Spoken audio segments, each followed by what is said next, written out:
لا يكلف الله نفسا إلا وسعها لها ما كسبت وعليها ما اكتسبت ربنا لا تؤاخذنا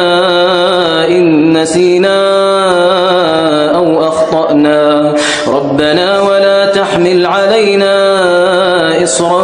كما حملته على الذين من قبلنا ربنا ولا تحملنا ما لا طاقة لنا به واعف عنا واغفر لنا وارحمنا